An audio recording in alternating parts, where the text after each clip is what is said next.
मंगल मूर्ति सतगुरु मिलवै सर्वाधार।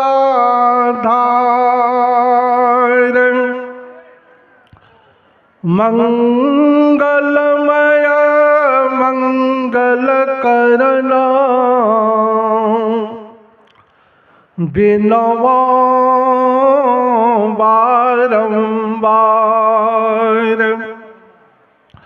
धन्य धन्य सद्गुरु सुखदाम महिमा कही न जान। जो कछु कहूँ तुम्हारी कृपा मोते कछु न बसान। सर्वोच्च सिंहासन पर विराजमान परमाराध्य संत सद्गुरु महाराज के पावन उज्ज्वल चरणों में कोटि सह नमन। मंचासीन संत मंच के अंतर्राष्ट्रीय प्रवक्ता जो कि देवभूमि हरिद्वार से पधारे हुए हैं, पूज्य स्वामी श्री चरण सत्यानंद जी महाराज के श्री चरणों में कोटि सह नमन। मंचासीन पूज्य महात्मा गण, विद्वत जन, सत्संग प्रेमी महानुभावों, भक्तिमती माताओं बहनों, सभी को मेरा नमन। अभी हम लोग द्वितीय दिन के प्रथम पाली में बैठे हैं सत्संग में। अभी पाठ के आधार पर विषय कहने का विषय जो बना हुआ है गुरु। गुरु जो है शब्द व्यापक है, क्योंकि गुरु के बिना अभी तक कोई काम नहीं चला है। संसार में जितने भी हम लोग हैं, कुछ भी करते हैं तो बिना गुरु से सीखे नहीं करते हैं। हमारे एक संत हो गए सहजोबाई, उनके शब्द में है सहजो कारक जगत के गुरु बिनु पूरे नहीं। हरि गुरु बिनु क्यों मिले समझ विचारो मन माही। संसार के कार्य को काम करने के लिए हमको सीखना पड़ता है। खेती करते हैं सीखना पड़ता है, बिजनेस करते हैं सीखना पड़ता है, कोई नौकरी करते हैं जिस विभाग में करते हैं तो सीख कर जाना पड़ता है। मतलब बिना सीखे हम कोई कार्य नहीं कर सकते हैं। इसीलिए गुरु की मात्रा जो है सर्वोपरि है, इससे ऊंचा और किसी का नहीं है। हमारे संत कबीर साहब लिखते हैं, सतगुरु की महिमा अनंत, अनंत क्या उपकार, लोचन अनंत उघारिया, अनंत दिखावन हार। सतगुरु की महिमा जो है अनंत है, और उनका उपकार भी अनंत है, उसका गिनती नहीं है। सतगुरु की महिमा अनंत, अनंत क्या उपकार, लोचन अनंत उघारिया, वो आंख खोल देते हैं जो परमात्मा को देखने की क्षमता आप में आ जाते हैं, हम में आ जाते हैं। वो आंख खोलने वाले हैं एकमात्र संत सतगुरु है, इसके अलावा कोई नहीं है। जब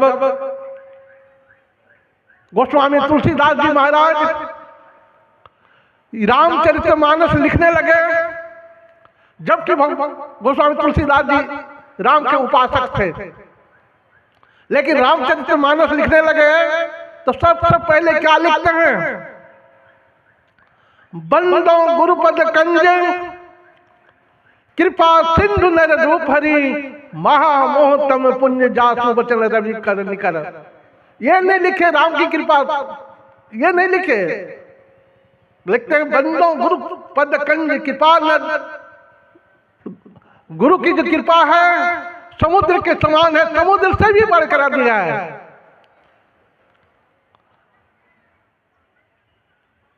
कबीर साहब लिखते हैं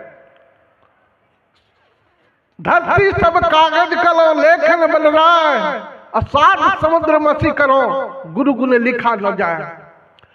अगर इस पृथ्वी को कागज बना दिया जाए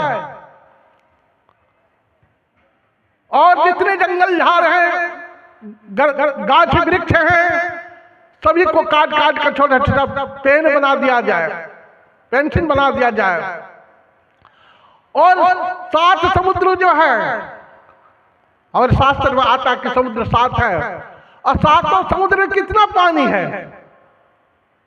सभी को रोशनी बना दिया, रोशनाई स्याही बना दिया जाए, और लिखते लिखते कबीर साहब भी हाथ उठा ले, उसका गुरु का गुण नहीं लिखा जा सकता है, नहीं लिखा जा सकता है। हमारे नानक देव जी महाराज लिखते हैं कि गुरु जो है सदा पार ब्रह्म सदा नमस्कार। गुरु जो होते हैं वो पार ब्रह्म यानी परमात्मा के बराबर होते हैं। अभी हम लोग सुन रहे थे जो गुरु है सो जो ईश है वही गुरु है, जो ईश है गुरु है वही ईश है, मतलब परमात्मा और गुरु में कोई भेद नहीं। ऐसे जानकर हम लोग गुरु की पूजा करें। कबीर साहब के वाणी में गुरुदेव के भेद को जीव जाने नहीं, जीव तो अपनी बुद्धि ठाने। गुरुदेव जीव को कारी भाव सिंधु थे, फेरी ले सुख की सिंधु आने। बंद कराए कपाट गुरुदेव खोले, कहे कबीर तुम देख संसार में गुरु समझ कोई नहीं तोले, गुरु से बढ़कर कोई नहीं है, कोई नहीं है। अभी हम लोग सुन रहे थे गुरु ब्रह्मा, गुरु विष्णु, गुरु शिव यानी सदा शिव जो है गुरु हैं। सुन रहे थे ना कि ब्रह्मा केवल सृष्टि करते हैं, एक ही काम है। विष्णु केवल पोषण करते हैं यानी पालन करता है, एक ही काम है। शिव का काम है काट छाट करना, लेकिन ये तीनों काम जो है गुरु करते हैं। शिष्य के अंदर जो अंधकार अज्ञानता है, अंधकार है, वह गुरु जो होते हैं उसको हटा देते हैं। गुरु जो होते हैं शिष्य के अंदर जो ज्ञान को पोषण कर देते हैं, और गुरु जो होते हैं शंकर के समान जो है वो अज्ञानता को काट छाट कर अज्ञानता को नाश कर ज्ञान भर देते हैं। ये है गुरु में, तीनों गुण है गुरु में। अभी सुन रहे थे हम लोग। इसीलिए गुरु की महिमा अनंत है। हमारे गुरु महाराज लिखते बिनु सतगुरु, अभी सुन रहे थे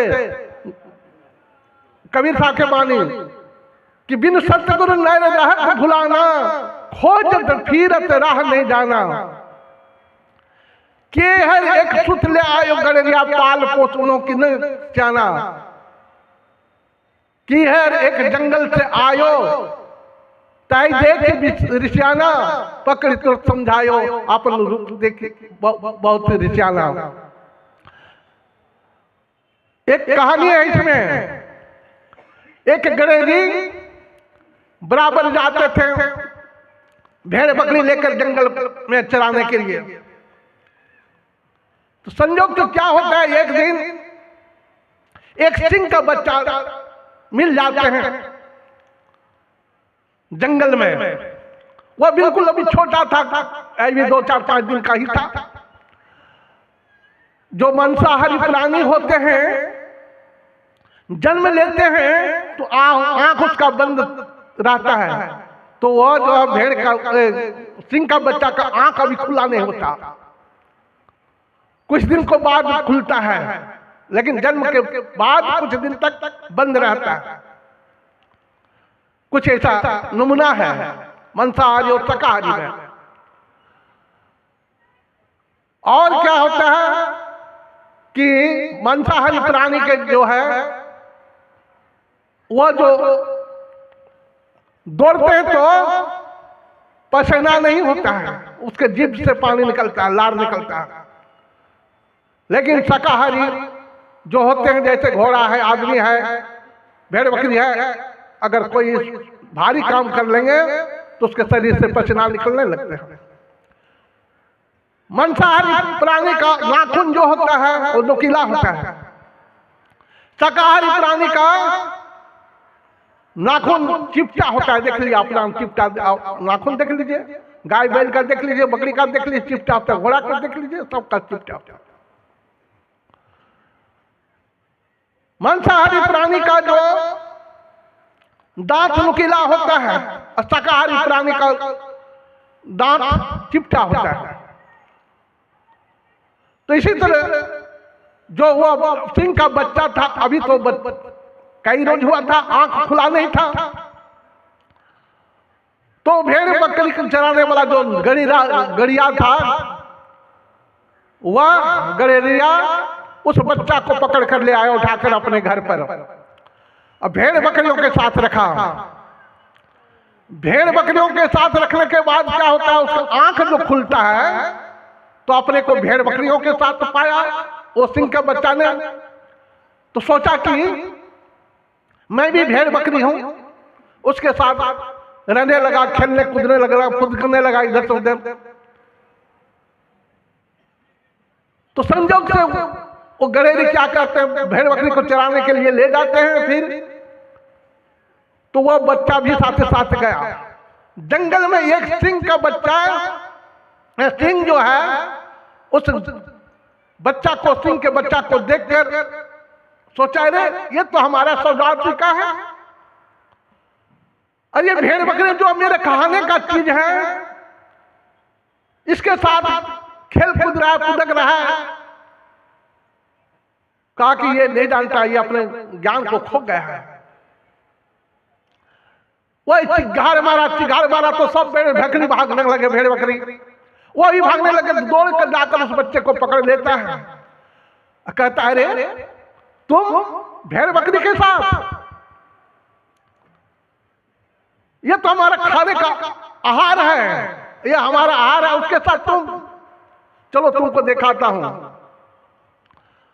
वो ले जाते हैं नदी किनारे और अपना परछाई, उसका परछाई देखो तुम हम एक है ना, तो देख लिया, पहचान लिया, हाँ पहचान लिया, तो मतलब उनको लिए, वो बच्चा के लिए वो सिंह जो है गुरु मिल गया और उसको अपने को पहचान करा दिया।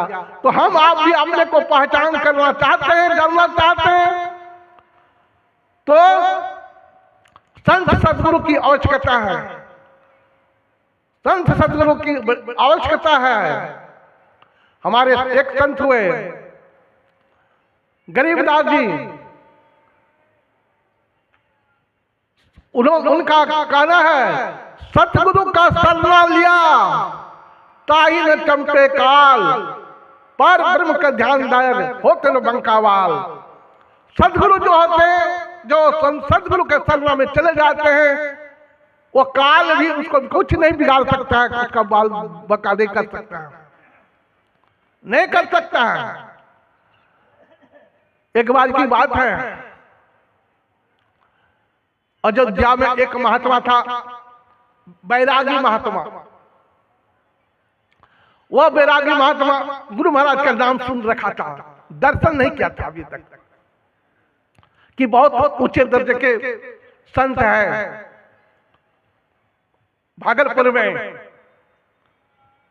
उनका मन में बराबर होता कि दर्शन करना चाहिए। वो समय निकालकर दर्शन करने के आ रहे थे कुपा घाट भागलपुर। फर्स्ट क्लास का टिकट कटाया था, सुपर फास्ट ट्रेन जो, उसमें भी वो बैठे। बैठने के बाद गाड़ी चली, चलते चलते रास्ते में उसी बोगी में एक नई दंपति, दोनों परिवार जो है उसी बोगी में चढ़े। और उस समय फर्स्ट क्लास का बोगी होता था, कैंपस होता था, घेरा घेरा होता था। एक कैंपस में मात्र 4 आदमी बैठते थे, 2 नीचे 2 ऊपर। तो उसी बोगी में लाल सकेत जी महाराज का टिकट था, और वो दोनों दंपति भी जो है तो उसी बोगी में उसका टिकट था, उसी में बैठ गए। लेकिन उसके पीछे गुंडा लग गया था। वो गुंडे लोग चले गए उस बोगी में, उस बोगी में चले गए और उससे जो छिना झपटा किया उस कैंपस में चले गए। और तो वो दोनों पति पत्नी नए थे, शादी करके जा ही रहे थे पहली बार। तो अच्छे अच्छे गहने पहने हुए थे, सोना चांदी इत्यादि का गहने बहुत थे, पैसे भी थे। तो उनके पास गया। उनके पास जाने के बाद छीना झपटी करने लगे, छीन तो लिया, पैसे भी ले लिए, गहना भी ले लिए, सब ले लिए। अब जो है उनके साथ खिलवाड़, उसका बेइज्जती करने के लिए चेष्टा किया, इज्जत को लूटने के लिए चेष्टा किया उस बदमाशों ने। तो लाल सकेत जी महाराज को रहा नहीं गया, कहा पैसे तो ले लिए, जेवर ले लिए, सब कुछ ले लिए, अब इज्जत पर क्यों खिलवाड़ करने जा रहे हैं? तो वे लोग कहते हैं क्या अब तक तो आपको महात्मा जानकर हम लोग छोड़ दिए थे, कुछ नहीं कर किए। तो अपने साथियों से कहता, उसमें जो सरदार था, ऐ महात्मा को पकड़ो और ट्रेन से फेंक दो। तो क्या करते हैं, 2 बदमाश जो है एक हाथ एक पैर पकड़ते हैं और दूसरे बदमाश दूसरे तरफ एक हाथ पैर पकड़ते हैं, घींच कर गेट के पास ले जाते हैं। फेंकने के लिए तैयार है, झुला रहे हैं। वो महात्मा जी क्या करते हैं, गुरु महाराज को याद करते हैं।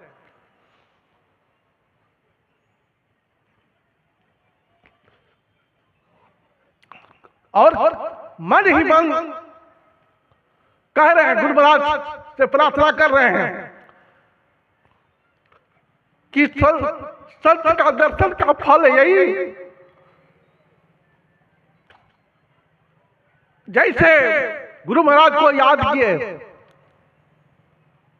गुरु महाराज भी बैठे हुए नहीं रहे, कुपा घाट में थे। बदमाशों ने उनको झुलाकर तो फेंक दिया, ट्रेन से फेंक दिया, लेकिन गुरु महाराज बैठे नहीं रहे। उनको तुरंत पुआल का इतना इंतजाम कर दिए, बस महात्मा जी कहीं बाहर नहीं गिरते हैं, पुआल पर जाकर गिरते हैं, पुआल पर गिरते हैं। इतना तुरंत याद किए, तुरंत गुरु महाराज बैठे हुए नहीं रहते। तो उसी तरह और तब जब गार्ड ने देखा कि कोई ट्रेन से गिर गया, भेकम किया, जाते हैं लाल सकेत जी महाराज के पास और कहते हैं, महाराज आपका ये दुर्दशा, कहा कि अमुक बोगी में बदमाश सब घुसा हुआ है, सब घटना बताया। और वो फिर गाड़ी जाते हैं अपने बोगी में, भेकम जो बंद किया, खुला था तो वो बंद किया। पुलिस सब आई, पुलिस ने गया बोगी में, देखा बदमाश तो पकड़ा गया। लेकिन क्या होता है, गुरु महाराज लाल सकेत जी महाराज जैसे कुपा घाट आते हैं, जैसे प्रवेश करते हैं, गुरु महाराज बैठे हुए थे अपने सिंहासन पर, और उन्हीं के बाद को कह रहा था, जाको राखे साइया मार सके न कोई, बालन बाका कर सके जो जग बैरी होई, कि जिसको परमात्मा रखते हैं उसको कोई बिगाड़ नहीं सकता है। आप लोग जानते हैं महाभारत का युद्ध निश्चय हो गया। महाभारत का युद्ध जो है निश्चय हो गया कि युद्ध होना ही है, तिथि सब कुछ बन गया। तो दुर्योधन जाते भगवान कृष्ण के पास, भगवान कृष्ण के पास जाते हैं सहायता के लिए, द्वारका जाते हैं। और भगवान कृष्ण उस समय शयन में थे, दिन का भोजन करके विश्राम कर रहे थे। उसी समय दुर्योधन पहुंचते हैं वहां द्वारका, चले जाते हैं अंदर, निर्भीक होकर जाते हैं, इसीलिए कि समझी लगते थे। जाते हैं, देखते हैं भगवान कृष्ण विश्राम में है, तो सिंहासन तरफ एक सोने का सिंहासन था, उस पर बैठ जाते हैं दुर्योधन। दुर्योधन बैठ जाते हैं, तो थोड़ी देर के बाद अर्जुन भी पहुंचते हैं। अर्जुन देखते हैं भगवान कृष्ण विश्राम में है और दुर्योधन भैया वो भी आए हुए हैं। तो भगवान कृष्ण के पैर तरफ उसी सिंहासन पर बैठ जाते हैं और भगवान कृष्ण का पैर को सहलाने लगते हैं। भगवान कृष्ण का आंख खुलता है, देखता है पैर तरफ तो अर्जुन था, सिरोने तरफ दुर्योधन। तो आंख खोलते तो पहले पैर तरफ अर्जुन था, तो पैर ही तरफ नजर जाते हैं। कोई भी सोचते हैं तो कहते अर्जुन किधर आना हुआ? तब तक दुर्योधन कहता महाराज प्रभु मैं भी आया हूं, मैं भी हूं। अच्छा दोनों आए हैं। भगवान कृष्ण उठ के बैठ गए, कहते हैं आना किस तरह से हुआ, कैसे आए दोनों? दुर्योधन ने कहा कि मैं आपको तो पता ही है हम दोनों में कौरव और पांडव युद्ध का डेट हो गया, सब कुछ हो गया, फिक्स हो गया, तो सहायता के लिए आया हूं। कहा अच्छा अर्जुन तुम? हाँ प्रभु मैं भी इसी ख्याल से आया हूं। कहा कि देखो दोनों का एक ही मांग है, दोनों का मैं संबंधी में आता हूं। ये हमारा अर्जुन जो मेरा भाई है, साला बोने का रिश्ता है, और तुम तो समझी हो। लेकिन एक तरफ मैं अकेले रहूंगा, हथियार धारण नहीं करूंगा, और एक तरफ हमारे जो है सेना रहेगी, वो लड़ाई करेंगे, युद्ध करेंगे, हथियार धारण करेंगे। अब आप लोग निर्णय लीजिए। तो मैं पहले अर्जुन को मौका देता। अर्जुन किसको चाहिए? हमको चाहिए कि सेना को चाहिए? कहा कि प्रभु हमको तो आपको ही चाहिए। अब दुर्योधन उधर सोच रहा था कि लड़ेगा नहीं, इसको लेकर क्या करूंगा, सेना हमको चाहिए। जैसे अर्जुन कहा मैं आपको लूंगा, तो दुर्योधन कहा कि बहुत अच्छा मैं सेना को लूंगा। बस दुर्योधन सेना को लेकर चले गए। इधर भगवान कृष्ण अर्जुन से कहा था अर्जुन मौका तुमने गंवा दिया, हमको लेकर क्या करोगे? कहा कि प्रभु आपको लेकर मैं क्या करूंगा? सब भार समूचा युद्ध का भार जो आपके श्री चरणों में सौंप दूंगा और मैं शांत होकर बैठ जाऊंगा, शांत होकर बैठ जाऊंगा। तो देखिए जो परमात्मा को धारण कर, परमात्मा को लिए जीत किसकी हुई? परमात्मा की हो। परमात्मा अर्जुन की जीत हुई। उसी तरह आप हम अपना कल्याण चाहते, उद्धार चाहते हैं, तो सदगुरु का सहारा लीजिए। गुरु महाराज लिखते हैं कि गुरु हितु है, गुरु पीतु है, गुरु कोई नहीं दूजा, मैं ही को आन नहीं सूझा, फकत गुरु ही आधारा है। गुरु महाराज कहा कि मैं संसार में बहुत ढूंढा ढोला, किसी को नहीं दिखाई पड़ा सामर्थ्य में, एकमात्र गुरु ही सबके। मैं गुरु को पकड़ा तो आज हमें मेरा उद्धार हो गया। महाराज की हमारे मन संचालन महोदय घड़ी देख रहे हैं और कहने के तो बहुत बातें हैं, मुझ में थे, लेकिन मैं अपनी वाणी को यही विराम देता हूँ। श्री सद्गुरु